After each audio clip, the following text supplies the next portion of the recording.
Everybody dies, don't they? Everybody come back, don't they? Isn't that so?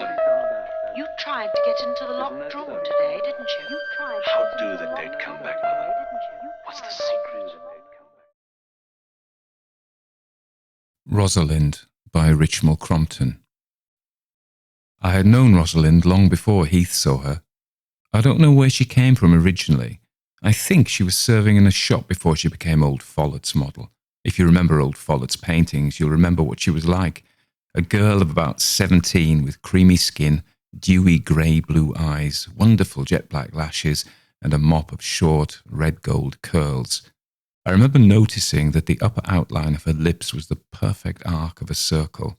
Her nose was delicious, a hint of the retroussé about it and something childishly immature. She was small and graceful, not so much fairy-like as elfin-like. Of course, people talked when she went to Follett, but I happened to know that there was nothing in it. She was a perfect child, and old Follett treated her as though she were his daughter. He was a terrible old man, with a reputation like a piece of tissue paper, but Rosalind appealed to some hidden streak of fatherliness in him. I used to call at his studio a good deal, and Rosalind was almost always there. When she was not posing for him, she was cooking his meals or mending his clothes or cleaning the studio. She made him change his underclothing. Periodically, she cleaned his greasy old velvet jacket. Left to himself, he was the most filthy old ruffian I've ever met. He had a villainous brown beard that reached almost to his waist, and that no amount of persuasion would induce him to have cut. I think it was Follett who first made her dress in brown and gold. I never saw her wearing any other colours apart from her model's costumes, always warm brown with a touch of golden yellow. It was I who first took Heath at his own request to Follett's studio, and curiously enough, it wasn't any of the Rosalind pictures that had attracted Heath. It was some sketches of Canterbury that he'd seen at an exhibition that had attracted him. And hearing that I knew the artist, he'd come round to ask me to introduce him. That was like Heath. He wasn't an artist, and he wasn't particularly interested in art, but he was always darting off down side tracks, becoming suddenly interested in something, pursuing it madly for a time, and then tiring of it as suddenly, and wandering on aimlessly till some fresh interest attracted him. He was having an art phase just then. I had known Heath from childhood. He seemed to have all the gifts that fortune could bestow: good looks, money, charm, ability, position, yet he just missed being what he might have been. He wasn't quite reliable. You could never be quite sure of him.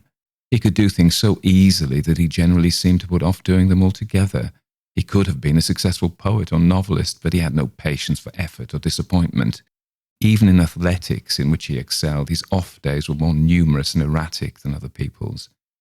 When he promised to do anything for you, it was safer to assume that he'd forget. He mustn't have the type. There are thousands of men like that. But Heath's good looks and charm seemed somehow to place him apart. He fell in love with Rosalind at once. We sat in the studio and talked art, or rather old Follett held forth and we listened. Old Follett could always hold forth by the hour. Rosalind brought in sandwiches and made coffee at a little machine on the table among the tubes of paint and palettes. I noticed that night for the first time how beautiful her hands were. She wore rather an absurd dress that Follett had designed for her, heavy brown silk made in a medieval style, with a great Medici collar of gold lace. It didn't suit her a bit, but it made her look delicious and childish and heartrending somehow. Anyway, I saw Heath watching her and knew he'd fallen in love with her. I knew the signs of Heath's falling in love. I wasn't sure about Rosalind herself. She hardly looked at him. But with some women, that's a bad sign. Heath didn't mention her when he went home. I knew that he had had countless love affairs, but I had an idea even then that this had gone deeper than most. I wasn't surprised when I heard that he was having lessons from Follett. He went there every evening. They must have been queer lessons.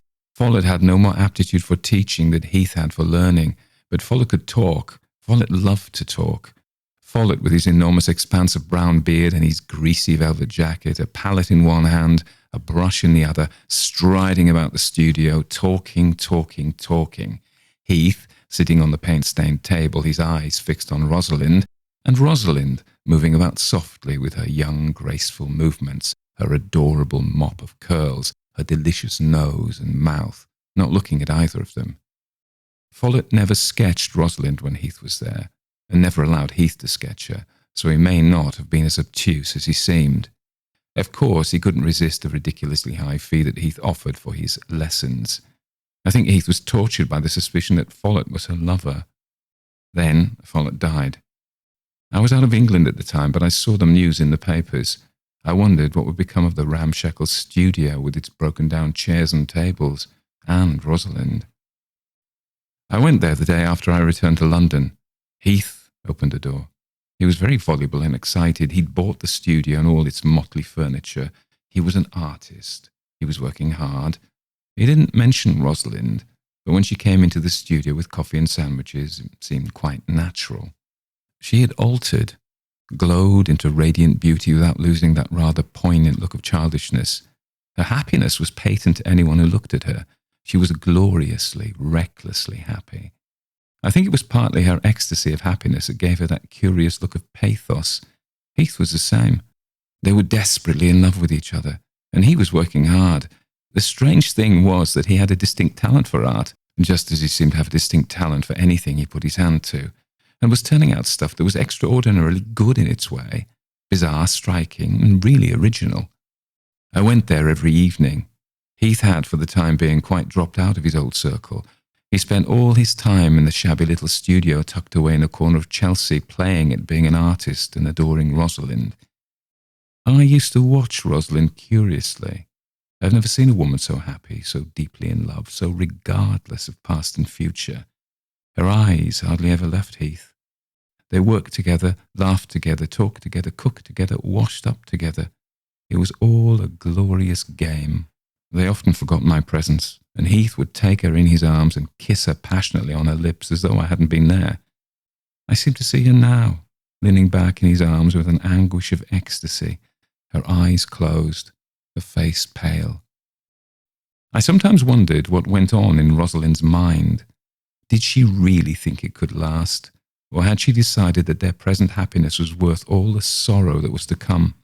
Certainly she showed no apprehension, no foreboding, yet no one could have seen them then, so young, so passionately in love, so handsome, without knowing that tragedy must be close on their heels. That sort of thing is too perfect to last in this life. It had no more occurred to Heath to marry Rosalind than it had occurred to Rosalind that he should marry her.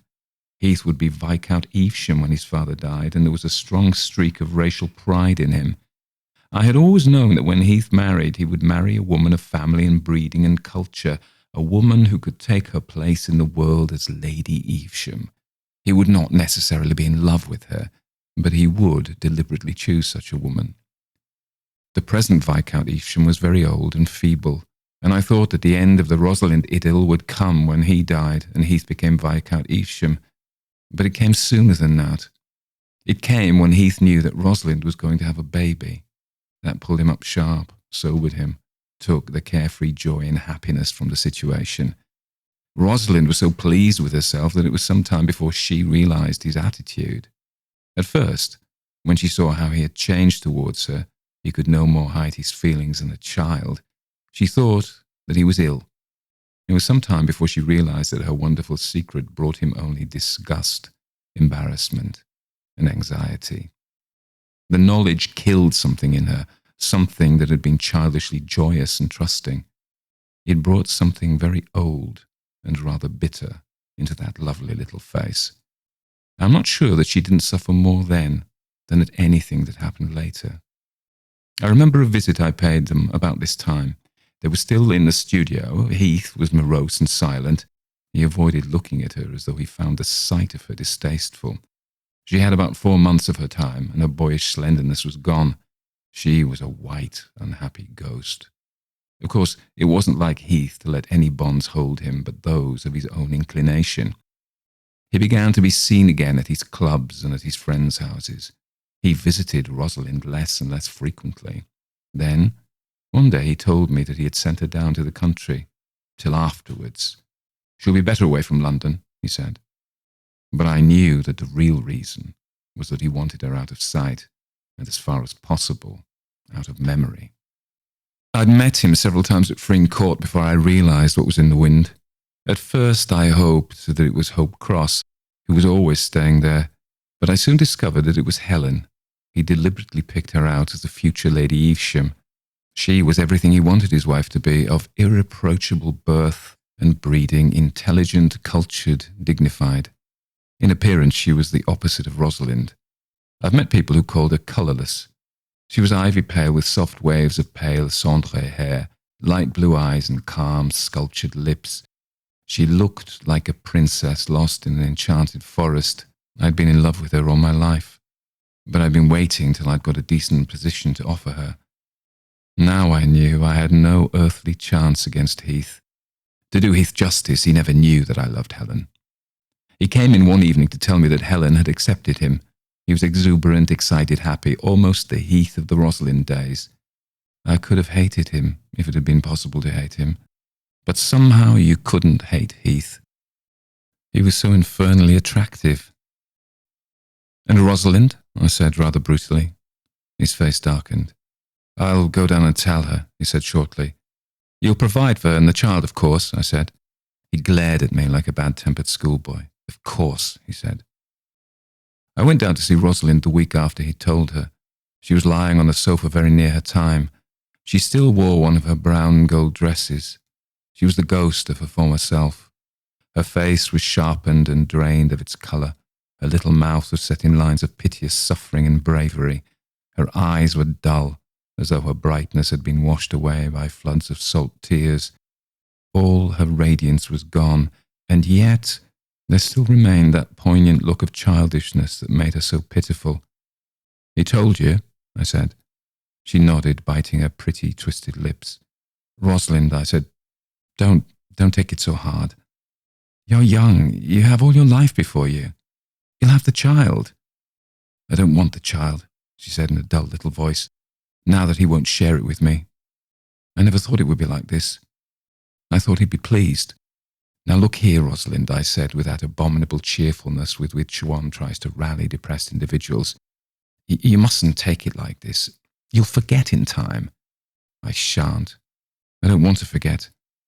Then the colour crept into her pale cheeks and she clenched her fists. "I can't bear to think of her. I won't let him have her. Oh, she shan't. They shan't." I was surprised, and I was frightened. "Rosalind," I said gently, "don't do anything foolish." She was suddenly still and very quiet. "What sort of thing do you mean?" she said. "I mean, don't tell Helen, or anything like that." "Oh, no," she said in that strange little voice. "I didn't mean anything that would make him angry with me. I don't think I shall live long now, anyhow," she ended. I returned to my idiotic self-imposed task of cheering her up. She watched me with a little smile as though she were amused. The next week the baby was born dead, and Rosalind died a day or two later. I was with Heath when the news came. I guessed what it was from the sudden look of relief on his weak, handsome face. He had been frightened. Helen was a deeply religious woman and an idealist, and he'd been terrified of her finding out about Rosalind and the child. If it did not actually put an end to the engagement, it would bring him down with a pretty heavy bump from the pedestal on which she had set him. And now, by an extraordinary stroke of luck, both Rosalind and the child were dead. "That's that," he said, as he handed me the telegram. It was as if he said, a satisfactory end to an unsatisfactory business. At that moment, I think I actually hated him. I went abroad for 2 months after that, and on my return I noticed that Heath was not looking well. He seemed to be developing nerves. He started at every sound.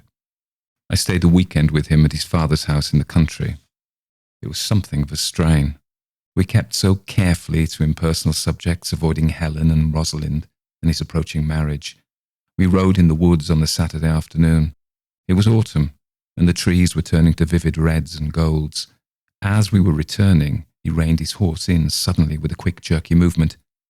"Did you see her?" he whispered sharply. I had seen before he spoke. We were passing an open grassy path at right angles to the one on which we were riding. At the end was an enormous beech tree, a riot of browns and golds.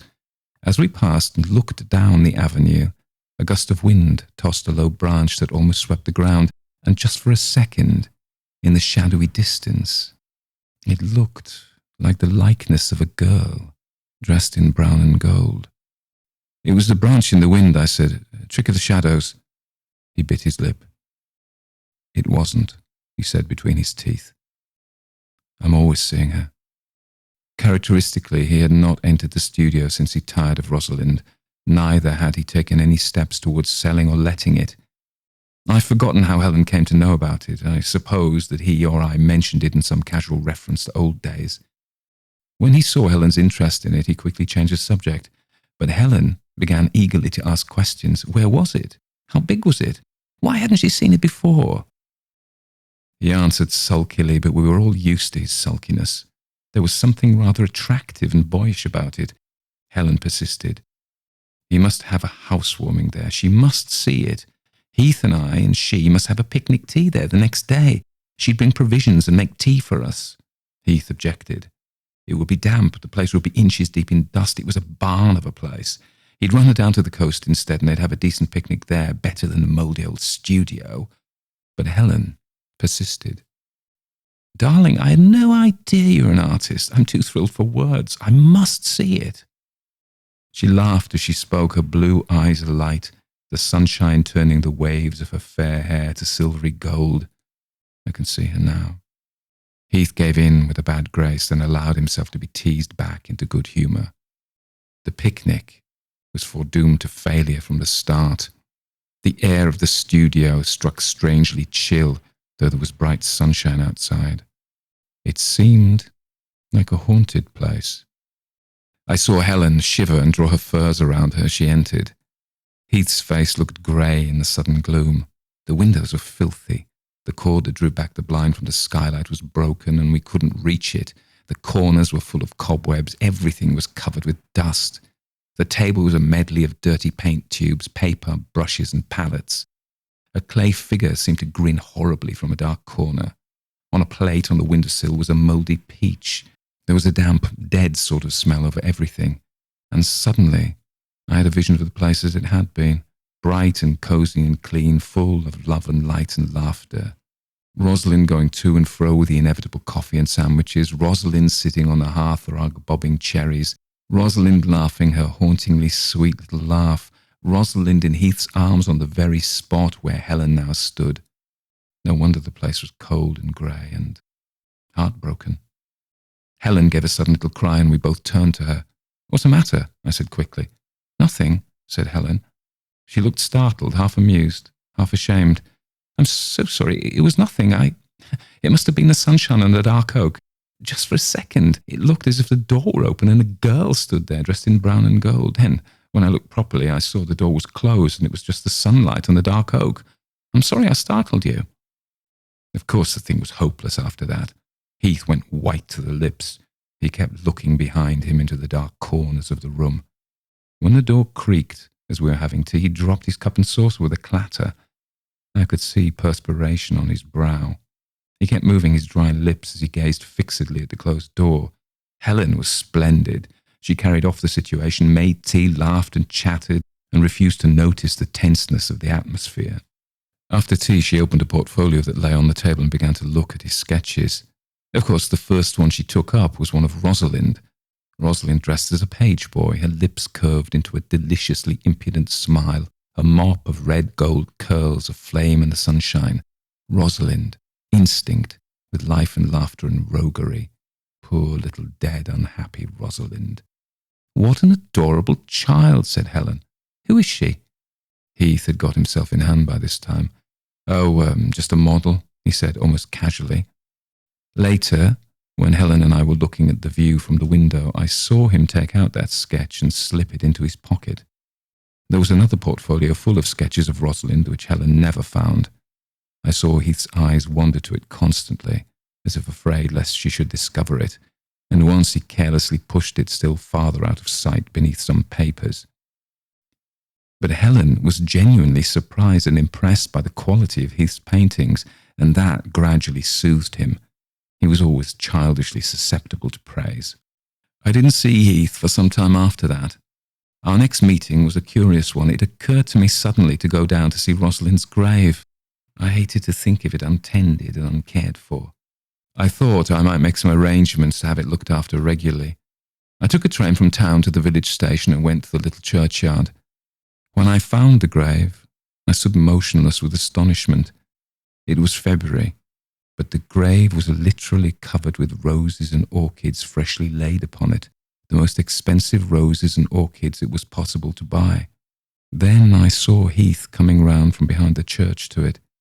He'd brought armfuls of roses and orchids down from Bond Street and laid them on the grave with no means of keeping them fresh, no water or tins or anything like that, simply laid them in heaps on the grave of Rosalind and his child. He showed no embarrassment at being found there, no surprise at finding me there. He said as casually as if we had met at the races, "There's a train down in about 15 minutes. You coming?" We walked back to the station in silence. I looked at him curiously. He was thinner. His face was lined and jerky somehow. He looked on wires, and there was suffering in his face. When the station was in sight, he said suddenly, "Did you see the baby?" "No, I didn't either. I couldn't get down." That was Heath all over. He'd managed to persuade himself that he'd wanted to get down to Rosalind and the child, and hadn't been able to. "But I'm glad it was a boy. She wanted a boy." Then I knew what had happened. His love for Rosalind was coming back into his heart, the old, passionate, now torturing love. I'd always known that Rosalind had gone deeper than any of his previous love affairs. I'd suspected that it was Helen's suitability to fill the position of his wife that had attracted him, rather than love for her. And now love for Rosalind, an aching, torturing longing for Rosalind, stronger than any other passion he had ever known, was haunting him. Poor little unhappy ghost. She was amply avenged now. We parted at the London terminus. "You coming my way?" I said. "No, I'm going to the studio." "Taking up painting again?" No. No, he wasn't taking up painting again. He was sitting alone in the haunted studio, longing for her, feeding his cheated love on memories of her every word and gesture, listening for the echoes of her silvery laughter, looking through the portfolio he had hidden from Helen. His marriage day drew near. You will understand that apart from my own feeling for Helen, I wasn't happy about the marriage. Yet, I thought that once married to Helen, he would forget Rosalind and learn to love Helen. No one could help it. And Helen would be an ideal wife for him. She was so wise. She would manage him so well. I wanted him to be happy. With all his faults and weaknesses, he was a likeable fellow. And Helen, he could give her the sort of position she seemed born to fill. I was to be best man, of course. Heath and I went down to stay at the inn at Craigford where Helen lived with her aunt, Lady Freen. Lady Freen was deaf and very rheumatic-y and doesn't come into the story. We arrived the day before the wedding and Helen insisted on our going out to lunch with them. She said that she knew it was unconventional, but it seemed so silly not to. We were all a bit on edge. Together we would be able to laugh it off. That lunch was a strange meal. The sunny panelled dining room was very different from the dusty, cobwebby studio, but that lunch with Helen reminded me of the never-to-be-forgotten picnic in old Follett's studio. There was the same electric atmosphere, the same sensation of standing on the crust of a volcano. Heath was unlike himself, feverishly gay at one minute and morosely glum the next. I thought again how white and drawn his handsome face looked. Helen was her usual self, charming, interesting, the perfect hostess. After lunch, Helen suggested that we should go for a walk. I believe she hoped it would clear the air and restore Heath to his normal self. I think we all felt a heavy sense of apprehension, a dim foreboding of evil, all except Heath, who now seemed feverishly excited. I want to tell what followed as accurately as I can, but it happened so quickly that it's difficult. We were walking along the road. On the side on which we were walking was a hedge, on the other the high wall that surrounded the grounds of Freen Court. A motor car was coming towards us at a moderately slow rate. We all saw it for some time before it was abreast of us. Just as it came abreast of us, Heath stepped forward suddenly into its direct line. The driver had no chance to pull up. It simply knocked Heath down. and went over him. Yet it was not as if Heath deliberately stepped in front of the car. He didn't seem to see the car. It was as if he darted suddenly forward to cross to the other side of the road, car or no car. Nothing mattered except to reach the other side of the road. That was the impression I had as he stepped forward. The driver was a good fellow. He took us all back to Freen Court and then drove like fury for a doctor. But Heath was dead when we picked him up from the road. It was the day after the funeral. I felt that I'd got to have things out with Helen. It looked horribly as if Heath had deliberately committed suicide to avoid marrying her, but I was sure it wasn't that. I found Helen in the garden. She looked very pale and very beautiful in her black dress. "Helen," I blurted out, "he didn't do it on purpose." "I know," she said. "It was the girl on the other side of the road." She beckoned to him just as the car was passing. "What girl? Didn't you see her? She wore a long brown dress with a gold Medici collar. She had a child in her arms and she held it out to him and beckoned. I saw nothing. He did. Didn't you hear?" "Hear what?" "He gave a little cry when he saw her and then he ran to her." "There was no one there," I said. "The road was quite empty." "Who was she?" she said, as if she had not heard me. I saw nothing," I repeated doggedly. "Whose baby was it?" I shrugged my shoulders. I felt horribly shaken. "Hers, presumably, if she was holding it," I said, trying to speak in the half-bantering tone in which one humours a romancing child. She replied in a voice that was barely audible. "And was it his, too?" "I can tell you nothing," I said. "I saw nothing." Helen had a bad breakdown after that and was ordered abroad for a year. We were married 2 years later and have been perfectly happy ever since, but we have never mentioned either Rosalind or Heath's death to each other. I think we feel that we owed him that much loyalty, at least.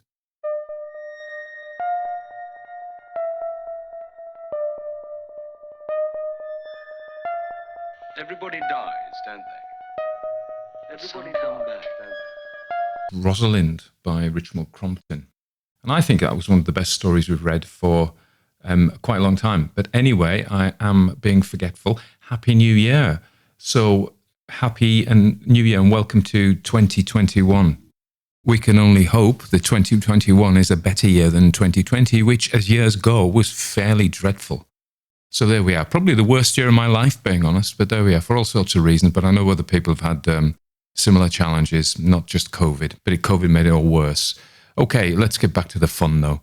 Richmal Crompton was born in Bury in Lancashire in 1890 and she died in Bromley, Kent in 1969 when she was aged 78. She had a heart attack as it turned out. She'd been out, but she was well up until that point. She'd been out to see a friend, was driving back, felt unwell, logged herself into the hospital and died, sadly. So she was the daughter of a clergyman, and we remember that many ghost story writers are the children. There will be a paper written on this, not by me. But we talked about whether that's because they're brought up in an atmosphere which accepts the spiritual, or it might be that they are educated but not rich. So they have to find a living through their education, so they turn to writing. Could be that. That's a good theory. I just thought of that one. So her dad was a clergyman, but he although he was ordained, he actually worked as a teacher of Greek and Latin classics at Bury Grammar School. So she wasn't born into the aristocratic world portrayed in this story.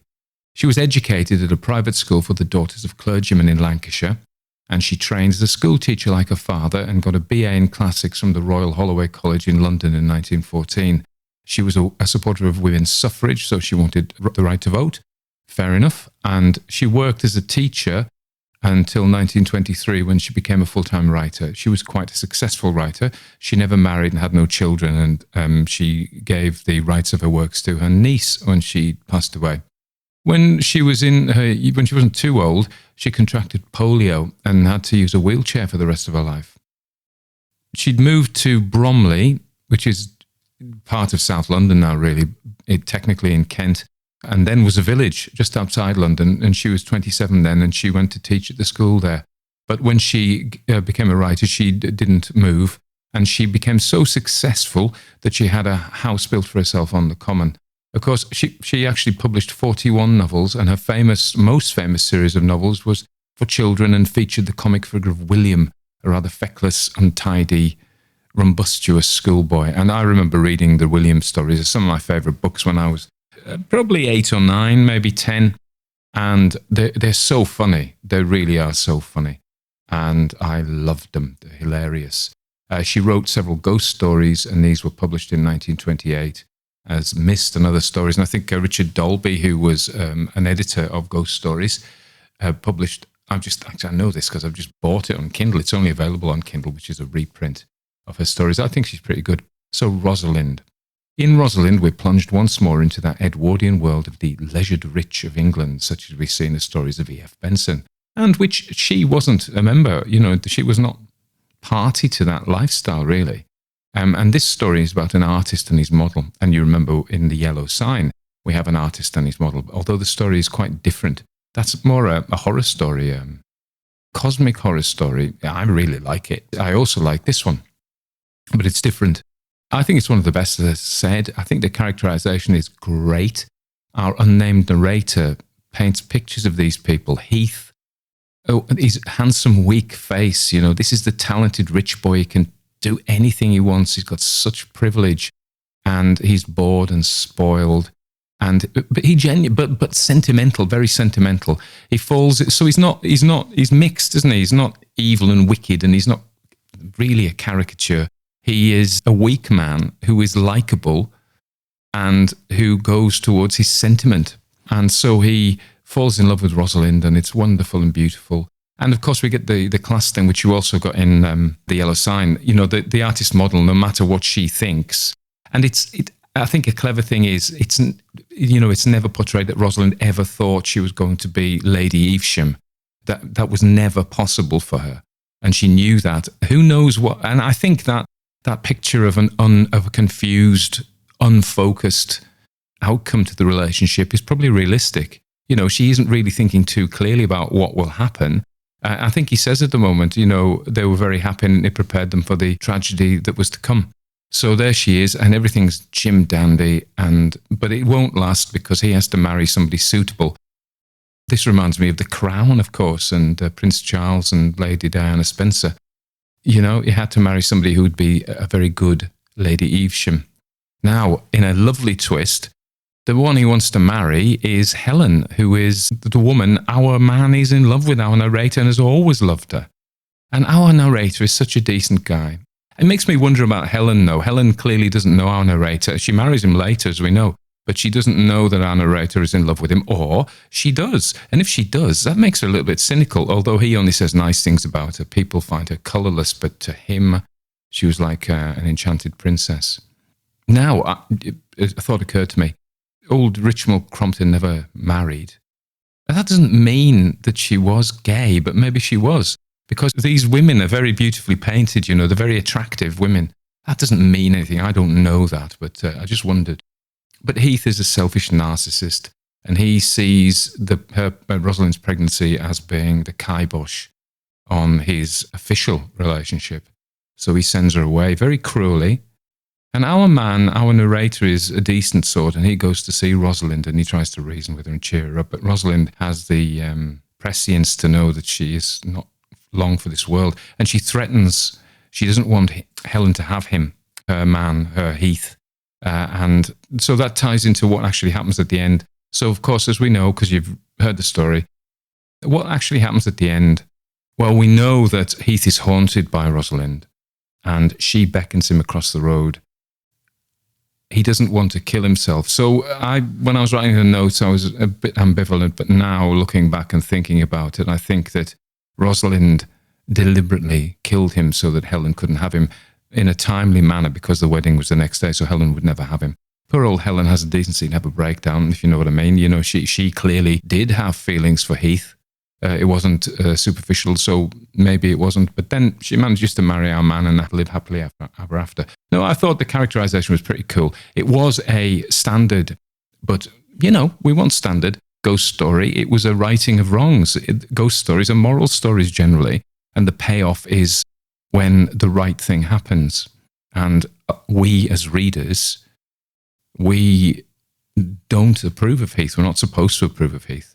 In a sense, he gets his comeuppance, and I think that we might, not have done it ourselves, but it feels that it's a moral conclusion to pay for his bad behaviour in spurning Rosalind. Rosalind gets her revenge. So there you go. So I really liked that story. I thought it was very well done. And I thought I'd do it on New Year's Day for you. So otherwise, I hope you had a lovely Christmas. I hope you enjoyed the MR James for Christmas. I'm working. I've been working. I haven't taken any extra days over Christmas because I get the statutory bank holidays, Christmas Day, Boxing Day, which is St. Stephen's Day, Gwyl San Steffan in Welsh. Good King Wenceslas went out on the feast of Stephen. So Boxing Day, 26th of December. And New Year's Day. I'm a bit too old to drink now, much, but in my youth I did. Yeah, I'm just hoping for a lovely 2021. And it'd be nice to go on holiday somewhere. Okay, but I'll let you all know. Who knows, I may record an episode from Santorini or somewhere, or Sorrento. Okay, there we are. So the music, I'm going to put a bit of music on now. I've got A Drowning by Dvorak in the middle. I've got the folk horror one from the Heartwood Institute, Rise Up, Come Now, from the Furrows, from the Forest, from the Fields. Then I've got A Drowning, and then I've got The Unquiet Grave by Gray Malkin. So if you want to hang around and listen to that, do. I'm going to. I really like them. Oh yeah, Begging Bowl. Yeah, share this. Let everybody know about it. We're doing all right in numbers. That's fine, but more won't hurt. And of course, if you felt like signing up to Patreon or Substack, the paid alternative, or that was my phone, or if you fancy buying me a coffee, as many of you do, so many thanks to that. Many thanks to you all for that. All of that's gratefully received. I will be back soon. I'm going to do, my plans for the new year are, for the exclusive bonus stuff, I'm going to do Dracula. I wanted to do it for a long time. It will take many months, I think, to do. And for the kind of the free episodes, I've got a few lined up. I'm not exactly sure which to do first, but that's part of the beauty, isn't it?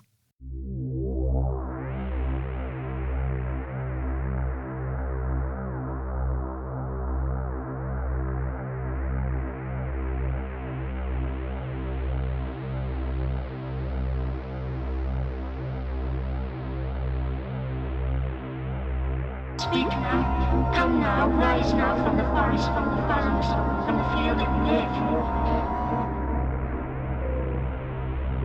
Drink now my blood, my skin, my flesh and walk.